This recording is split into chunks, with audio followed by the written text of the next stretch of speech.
അപ്പം ഞാനിവിടെ ഒരു 1/2 കപ്പ് പരിപ്പ് നേരെ എൻ്റെ ചെറിയ കുക്കറിൽ ഇട്ട് കഴുകി വെച്ചിട്ടുണ്ട് കേട്ടോ. ഞാനിനി ഇടാൻ പോണത് ബട്ടർനട്ട് സ്ക്വാഷാണ്. ഇത് ഞാൻ കട്ട് ചെയ്ത് ഫ്രീസ് ചെയ്ത് വെച്ചിട്ടുണ്ടായിരുന്നതാണ്. ഇതൊരു അഞ്ചാറല്ല ഒരു 5-10 കഷ്ണം ഉണ്ട് കേട്ടോ ഈ വലുപ്പത്തിലുള്ളത്. ഇത് 3 കഷ്ണം കൂടെ ഒട്ടിപ്പിടിച്ചിരിക്കുകയാണ്.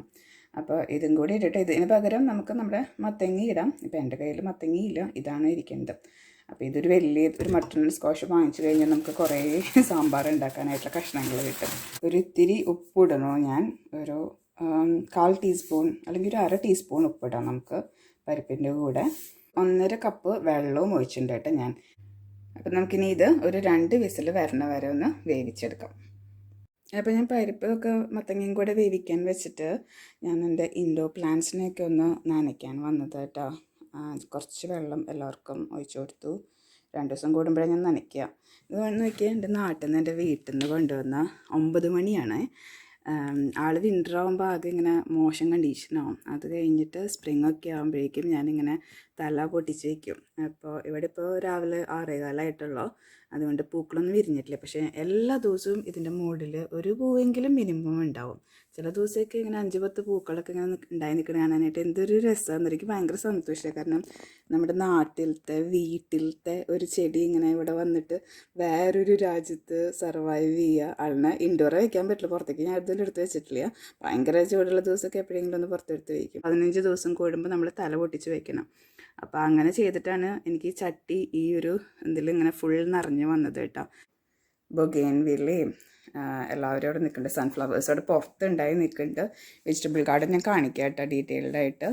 ഇക്കൊല്ലം ഞങ്ങൾക്ക് കോവിഡൊക്കെ വന്ന് ആകെ ഗാർഡനിങ് ഒന്നും അധികം ചെയ്യാനൊന്നും പറ്റിയില്ല. അത് ഞാൻ വീഡിയോസൊന്നും ഇടാണ്ടിരുന്നത്. സാമ്പാറിൽ ഞാനിപ്പോൾ ഇങ്ങനെ മുഴുവൻ കായമാണ് ഇടുന്നത് കേട്ടോ, പൊടിയല്ല. അപ്പോൾ അത് ഭയങ്കര ഒരു ടേസ്റ്റ് ഡിഫറൻസാണ് എനിക്ക് തോന്നുന്നത് സാമ്പാറിന് പൊടിയേക്കാളും.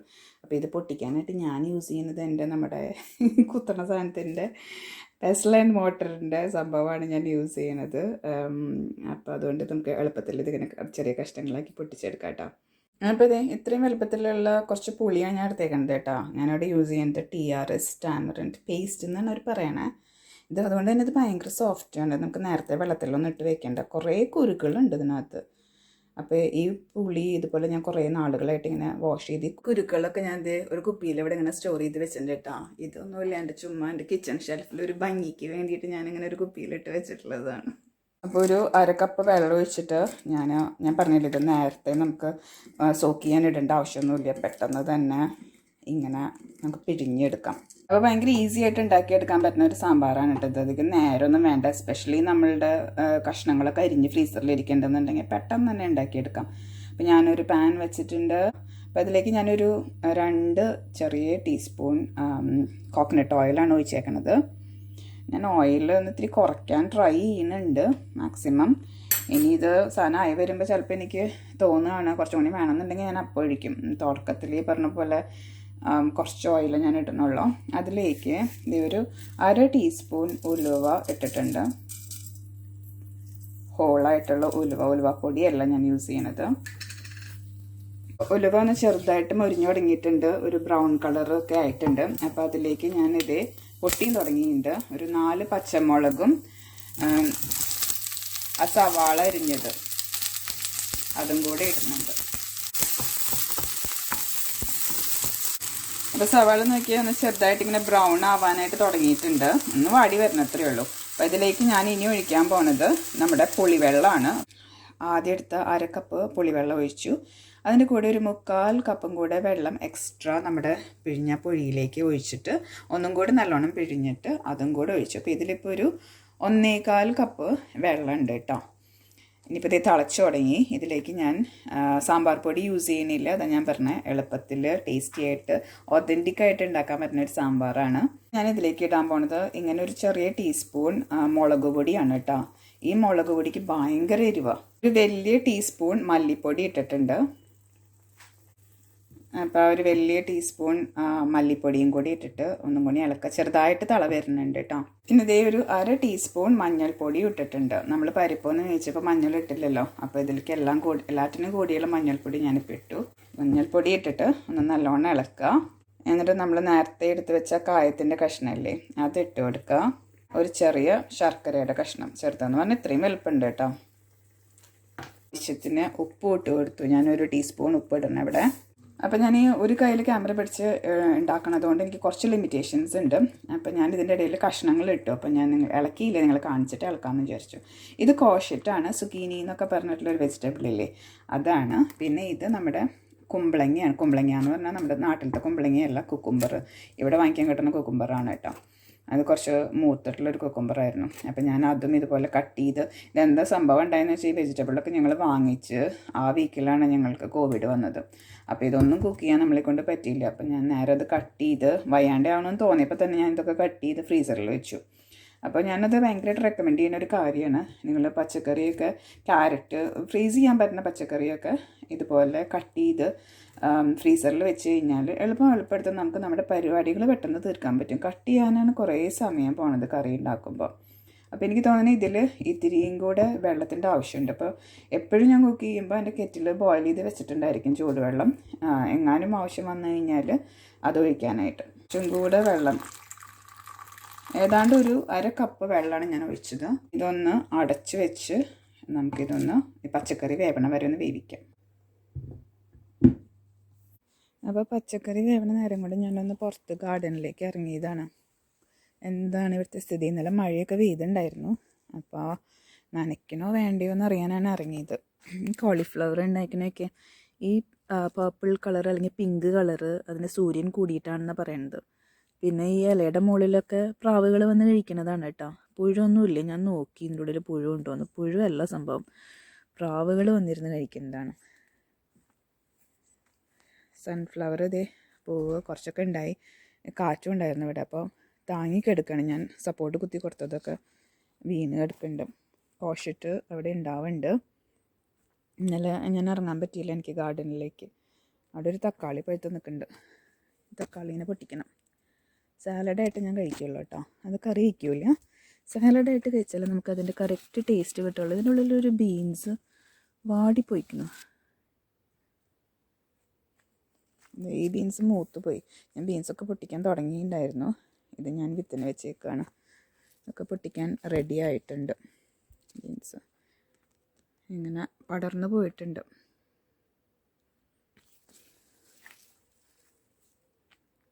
ഈ വടികൾ ഇപ്പോൾ കഴിഞ്ഞ കൊല്ലം ഞങ്ങൾ കുത്തി കൊടുത്തതാണ്. അപ്പോൾ അതങ്ങനെ പെർമനൻ്റായിട്ട് അവിടെ നിൽക്കേണ്ട. എല്ലാ കൊല്ലവും നമുക്കിങ്ങനെ കുത്തി കൊടുക്കേണ്ട ആവശ്യം വന്നിട്ടില്ല. ചിലതിനൊക്കെ വെള്ളം വേണിട്ട് തക്കാളിയൊക്കെ വാടിയിട്ട് നിൽക്കണം. ഇവിടെ കുറേ പച്ചത്തക്കാളികൾ ഉണ്ടായിട്ടുണ്ട്. ഇതിലും ദേ ബീൻസ് ഉണ്ടായി കിടക്കുന്നുണ്ട്. അപ്പോൾ എനിക്ക് തോന്നുന്നത് ഞാൻ ഹോസ് എടുത്ത് നനയ്ക്കാണ്ട് നമ്മളുടെ മറ്റേ സാധനം വെച്ചിട്ട് എൻ്റെ വഴുതനങ്ങയൊന്നും ആവണില്ല. പൂവൊക്കെ ഇങ്ങനെ ചീത്തയായി വാടി പോവാണ്. എന്താ സംഭവം എന്ന് എനിക്ക് മനസ്സിലാവണില്ല. ആവശ്യമില്ലാത്ത ഇലയൊക്കെ പൊട്ടിച്ച് കളയാണ്, താഴെ ടച്ച് ചെയ്യുന്ന ഇലയൊക്കെ. ചീര കുറേ പ്രാവശ്യം പൊട്ടിച്ചു കേട്ടോ. റെഡ് ചീര ഒരു ശല്യം പോലെ നമുക്കിങ്ങനെ ഉണ്ടാവും, നിറച്ചായിട്ടുണ്ടാവും. കുക്കുംബറും ഞാനത് മിനി കുക്കുംബറാണ്, അപ്പോൾ അധികം വലുപ്പം വരില്ല. ഞങ്ങൾ ഒരെണ്ണം പൊട്ടിച്ച് കഴിച്ചിട്ടുണ്ടായിരുന്നു. ഈ ഇലയ്ക്ക് എന്തോ കേടുണ്ട്, അതിനും വെള്ളം വേണം. ആകെ വാടി നിൽക്കണം. ഞാൻ ഹോസ് എടുക്കാമല്ലേ. ഇത് കൊല്ലം ഞാൻ പുതിയതായിട്ട് വാങ്ങിച്ചിട്ടുള്ള ഒരു റോസാണ്. നല്ല കളറല്ലേ, ഭയങ്കര ഇഷ്ടമായി. പിന്നെ അധികം തിക്ക് പെറ്റൽസ് ഒന്നുമല്ല, പക്ഷെ എനിക്ക് അതിൻ്റെ കളർ ഇഷ്ടപ്പെട്ടു. ഇത് ഞങ്ങളൊരു ഫ്രണ്ടിൻ്റെ വീട്ടിൽ ഈ പൂവിൻ്റെ ഭംഗി കണ്ടിട്ട് വാങ്ങിച്ച ചെടിയാണ് കേട്ടോ. ഇൻഡിഗോ പ്ലാന്റ് എന്നാണ് ഇതിൻ്റെ പേര്. അപ്പോൾ നമ്മൾ ഗാർഡൻ സെൻറ്ററിലൊന്നും അങ്ങനെ കോമൺ ആയിട്ട് കാണണില്ല ആൾ. കുറേ പൂക്കൾ വരുന്നുണ്ടെന്ന് തോന്നുന്നു കേട്ടോ ഇവിടെ ഇവിടെയൊക്കെ ആയിട്ട്. അത് പൂക്കളാണാവോ പുതിയ ഇലയാണാവോ. എന്തായാലും ഒരു പൂ വിരിഞ്ഞിട്ടുണ്ട്. നിലത്ത് വയ്ക്കേണ്ടതാണ്, ഞാനിപ്പോൾ തൽക്കാലം ചട്ടിയിലാണ് വെച്ചേക്കണേ. സ്വീറ്റ് കോണൊക്കെ ആയി തുടങ്ങിയിട്ടുണ്ട്. അവിടെ ഇടയിലൊക്കെ എനിക്ക് കാണാം സ്വീറ്റ് കോൺ ആയിരിക്കുന്നത്. പൊട്ടിക്കാറായിട്ടില്ല, ഉണ്ടാവണുള്ളൂ. വലിയ ഇക്കൊല്ലം ഞാൻ ഭയങ്കര കാര്യമായിട്ട് ഗാർഡൻ നോക്കിയിട്ടില്ല. ഈ സൺഫ്ലവറിൻ്റെ ചെടികളൊക്കെ തന്നെ മുളച്ച് വന്നിട്ടുള്ളതാണ് കേട്ടോ. ഞാനൊന്നും എന്താ പറയുക, ഞാനായിട്ട് സീഡ് ഇട്ടിട്ട് വന്നിട്ടുള്ളതല്ല. എല്ലാവരും തന്നെ മുളച്ച് കഴിഞ്ഞ കൊല്ലത്ത് സീഡുകൾ വീണിട്ടേ വന്നിട്ടുള്ളതാണ്. ഈ റോസിന് നിങ്ങൾക്കറിയാമല്ലോ അല്ലേ, 162 പൂക്കൾ ഉണ്ടായിന്ന് പറഞ്ഞിട്ട് ഞാൻ കഴിഞ്ഞ കൊല്ലം ഒരു വീഡിയോ ഇട്ടിട്ടുണ്ടായിരുന്നില്ലേ. അത് ഇക്കൊല്ലം കുറേ പൂവുണ്ടായി. ഞാൻ കുറേ വെട്ടി കളഞ്ഞു റോസ്. പക്ഷേ ഇക്കൊല്ലം എണ്ണാനൊന്നും നമുക്ക് ചാൻസ് കിട്ടിയില്ല. ഞാൻ അപ്പോൾ കിച്ചണിലേക്ക് തിരിച്ചു വന്നപ്പോൾ തന്നെ ഇവിടെ എന്തൊരു രസം എന്ന് പറയും, നല്ല സാമ്പാറിൻ്റെ മണം, കായത്തിൻ്റെ മണം. വെള്ളമൊക്കെ ഇത്തിരി വറ്റിപ്പോയിട്ടുണ്ട്, കഷ്ണങ്ങളൊക്കെ ഏതാണ്ട് വെന്തിട്ടുണ്ട്. അപ്പം ഇതിലേക്ക് നമുക്ക് നേരത്തെ വേവിച്ച പരിപ്പും മത്തങ്ങയും കൂടിയുള്ളത് ഇടാം. ഇതേ പരിപ്പ് മത്തങ്ങ ഇട്ടുണ്ട്. പിന്നെ നമ്മുടെ കുക്കറിലേക്ക്, പരിപ്പ് വേവിച്ച കുക്കറിലേക്ക് 1 കപ്പ് ചൂടുവെള്ളം കൂടെ ഞാൻ ഒഴിച്ചിട്ട് അതും കൂടെ ഒഴിക്കണം. അപ്പോൾ ഇതേ സാമ്പാർ ഞാനൊരു 2 മിനിറ്റ് അടച്ച് വെച്ചിട്ടും ഒരു 2 മിനിറ്റ് തുറന്ന് വെച്ചിട്ടും വേവിച്ചിട്ടുണ്ട് കേട്ടോ. ഇപ്പം എനിക്ക് നല്ല കട്ടിയായിട്ടുണ്ട് സാമ്പാർ. എനിക്കിത്രയും വെള്ളം മതി. ഇത്തിരി കൂടിപ്പോയിട്ടുണ്ടെന്ന് എനിക്ക് സംശയം. ഇതിപ്പോൾ ഇന്ന് ഉച്ചയ്ക്ക് വേണ്ടി മാത്രമുള്ള സാമ്പാർ, ദോശയ്ക്ക് സാമ്പാറാണ് ഞാൻ ഉണ്ടാക്കിയത്. പക്ഷേ ഇത്തിരി ക്വാണ്ടിറ്റി കൂടി പോയ പോലെ ഡൗട്ടുണ്ട്. അപ്പോൾ ഞാൻ ചിലപ്പോൾ ഇത്തിരി എടുത്തൊരു ബോക്സിലേക്ക് ഫ്രീസ് ചെയ്യാനും സാധ്യതയുണ്ട്. അപ്പോൾ ഇങ്ങനെ പച്ചക്കറി നമ്മൾ ഫ്രീസറിൽ നിന്ന് എടുത്തിട്ട് കുക്ക് ചെയ്ത് കഴിഞ്ഞതിന് ശേഷം നമുക്ക് പിന്നെയും ഫ്രീസ് ചെയ്യാം കേട്ടോ. അതിന് കുഴപ്പമില്ല. നമ്മൾ സാധനങ്ങൾ എടുത്ത് ഡീഫ്രോസ്റ്റ് ചെയ്തിട്ട് പിന്നെ അത് ഫ്രീസ് ചെയ്യുമ്പോഴാണ് പ്രശ്നം. അത് എസ്പെഷ്യലി മീറ്റും ഫിഷും ഒക്കെയാണ് കൂടുതൽ പ്രോബ്ലം പച്ചക്കറീനേക്കാളും. അപ്പോൾ ഞാനിതിവിടെ ഇതിൻ്റെ അടുത്ത് തന്നെ വേറൊരു കുഞ്ഞ് പാനും കൂടെ വെച്ചിട്ടുണ്ട് കടുക് പൊട്ടിക്കാനായിട്ട്. എൻ്റെ കയ്യിൽ ഉണക്കമുളക് ഇല്ല. ഞാൻ തൽക്കാലം കടുകും എൻ്റെ വേപ്പിലയുടെ മുകളിൽ വേപ്പില ഉണ്ടോ എന്ന് നോക്കണം, പൊട്ടിക്കാനായിട്ടുള്ള വലുപ്പത്തിലുള്ളത്. വേപ്പിലയൊന്നും ഇവിടെ സ്റ്റോക്കും ഇല്ല. അപ്പോൾ ഇത് ഒരു 3 ചെറിയ സ്പൂൺ കോക്കനട്ട് ഓയിലാണ് ഞാൻ ഒഴിച്ചേക്കണേ. ഇതാണ് വേപ്പിലേൻ്റെ സ്ഥിതി. ഇതിൻ്റെ മുകളിൽ നിന്ന് വേണമെങ്കിൽ ഒരു ഇതുണ്ടെങ്ങാനും പൊട്ടിക്കാം. കുറച്ചല്ലേ ഉള്ളൂ, അത് മതി, കുഴപ്പമില്ല. വെളിച്ചെണ്ണ ചൂടായിട്ടുണ്ട്. അതിലേക്ക് കടുക് ഇടണോ. കടുക് പൊട്ടിയിട്ടുണ്ട്. മുളകില്ല, ഇപ്പോൾ തൽക്കാലം വേപ്പില മാത്രം ഇടണം.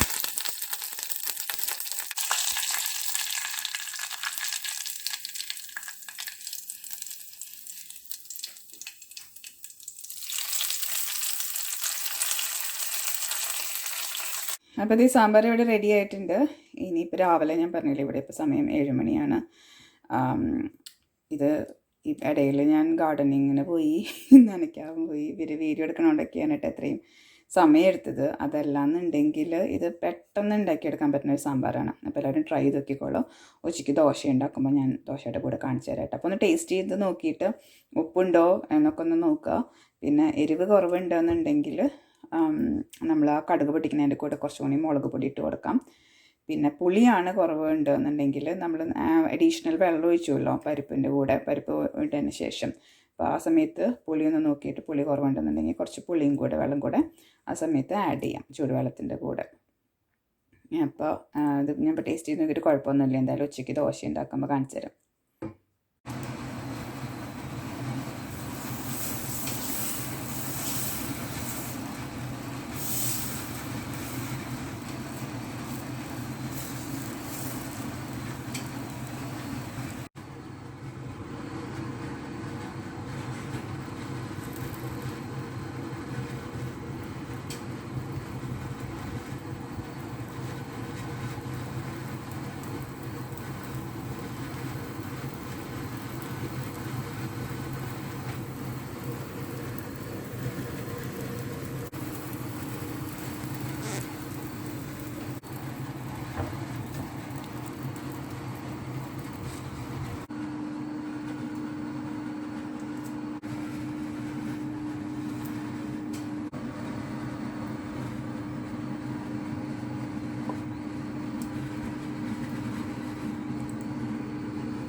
അങ്ങനെ എൻ്റെ ഇന്നത്തെ ലഞ്ച് ഇവിടെ റെഡിയായി.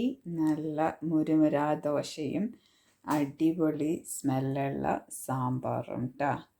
സ്മെല്ലും ടേസ്റ്റും ഒക്കെ ഉണ്ട്. അപ്പം ഇത് കാണുമ്പോൾ എല്ലാവർക്കും ഒന്നും കഴിക്കാൻ തോന്നുന്നില്ലേ?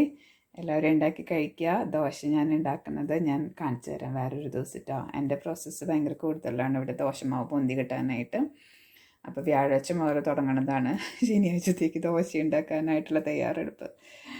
അപ്പോൾ വീഡിയോ എല്ലാവർക്കും ഇഷ്ടമായെന്ന് വിചാരിക്കുന്നു. വീഡിയോ ഇഷ്ടമായാൽ ലൈക്ക് ചെയ്യുക, കമൻറ്റ് ചെയ്യുക, ഷെയർ ചെയ്യുക. നിങ്ങളുടെ ഫ്രണ്ട്സും ഫാമിലിയൊക്കെ ആയിട്ട് സ്മിതസ് ചാനൽ ഇതുവരെ സബ്സ്ക്രൈബ് ചെയ്തിട്ടില്ലെങ്കിൽ സബ്സ്ക്രൈബ് ചെയ്യാൻ മറക്കരുത് കേട്ടോ. Thank you all for watching. By.